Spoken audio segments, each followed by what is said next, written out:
माझं नाव नागेश राजेश भटके।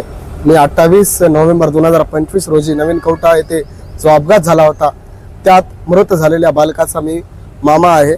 आणि त्यानंतर जे 29 तारीख रात्री 11:30 वाजता ज्यांचे मृत घोषित शासकीय रुग्णालयात विष्णुपुरी येथे उपचारादरम्यान मृत घोषित झाले त्यांचा मी मुलगा आहे।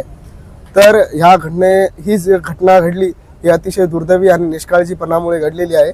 सदरील घटना ही आयजी ऑफिस समोर नवीन कवठा येथे घडली आहे। इथे अतिशय निष्काळजीपणामुळे मोठ्या जड वाहनांची वाहतूक होत आहे आणि त्यामुळे तेथील जी वस्ती आहे, जिल्हा परिषद शाळा आहे आणि जे कोर्ट आहे तिथे 2-3 शाळा आहेत, येथील लोकांना खूप त्रास होत आहे।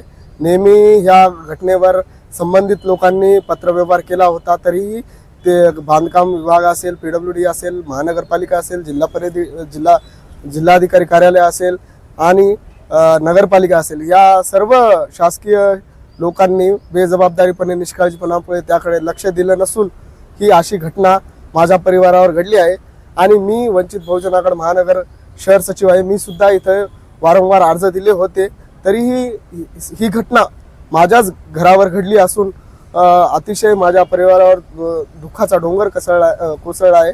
तरी ह्या घटनेच्या संबंधित जे काही ट्रक चालक असेल, मालक असेल आणि त्या संबंधित ज्याचा करार झाला असेल की त्या गाडी त्या ह्याच्यासाठी चालत असेल, मुरुम असेल, रेती असेल, कोणत्याही कामासाठी, शासकीय कामासाठी जे चालक असेल, त्या सर्व लोकांना या घटनेचा आरोपी घोषित करून त्यांच्यावर कठोरात कठोर कारवाई करावी आणि संबंधित कारवाई ही PSI गायकवाड सर ग्रामीण पोलीस स्टेशनचे यांच्याकडे दिलेली आहे आणि ते केस हे हँडल करत आहेत। तरी त्यांनी मोटर अधिनियम कायद्यानुसार हे जे ट्रक होती, हायवा होती, त्याबद्दलचे पूर्ण पुरावे गोळा करून सदरील प्रती सुद्धा आमच्या परिवाराला द्याव्या।